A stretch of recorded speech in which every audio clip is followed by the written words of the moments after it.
નમસ્કાર. જાણતા અજાણતા એપિસોડમાં આપનું સ્વાગત છે. તો શું હતો ગુરુદેવનો છેલ્લો સંદેશ?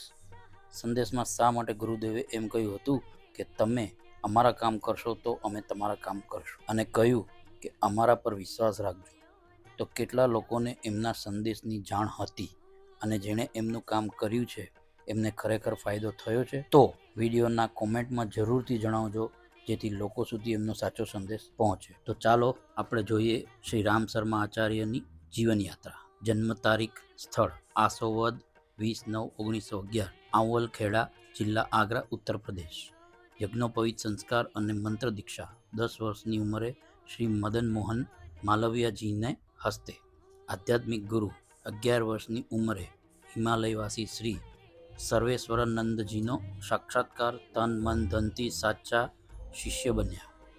અખંડ દીપકનું પ્રાગટ્ય સન 1926, વસંત પર્વ.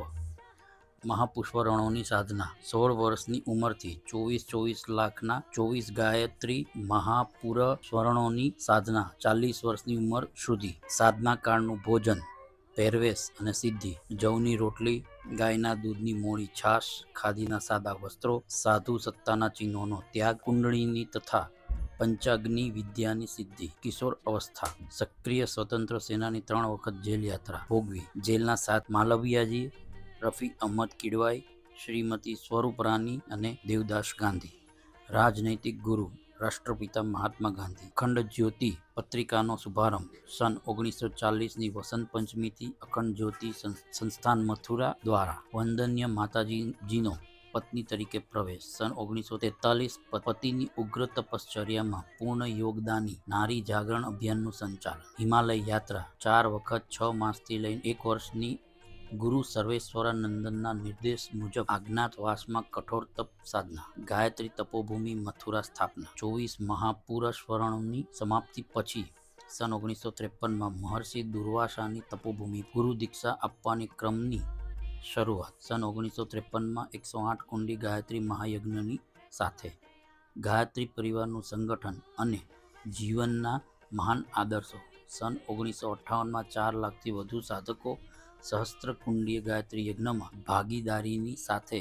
ત્યાગ અને પ્રેમ જીવનના મહાન આદર્શો પત્રાચાર દ્વારા શિષ્યોને માર્ગદર્શન. પ્રચાર પ્રસાર માટેના સામયિકનું લેખન, સંપાદન અને પ્રકાશન. અખંડ જ્યોતિ અને યુગ નિર્માણ યોજના માસિકો હિન્દીમાં, જ્યારે યુગ શક્તિ ગાયત્રી માસિક ગુજરાતી અને અન્ય ભાષાઓમાં. ગાયત્રી તીર્થ શાંતિકુંજની હરદ્વાર સ્થાપના અને સાધના શિબિરોનો પ્રારંભ. 60 વર્ષની ઉંમરે 20 જૂન 1971થી મથુરા છોડીને શાંતિકુંજની સ્થાપના, પ્રાણ પ્રત્યાવર્તન, ચાંદ્રાયાણ, કલ્પ સંજીવની સાધના, જીવન સાધના વગેરેની શિબિરોનું માતાજી દ્વારા સંચાલન. ત્યારબાદ દેશભરમાં ગાયત્રી શક્તિપીઠો, યજ્ઞાપીઠો, જ્ઞાનપીઠોની સ્થાપના. આજ સુધીમાં લગભગ 5000ની સંખ્યામાં પુણ્ય આચાર્યના શિષ્યો. દેશ વિદેશમાં 50 લાખથી વિશેષ સંખ્યામાં.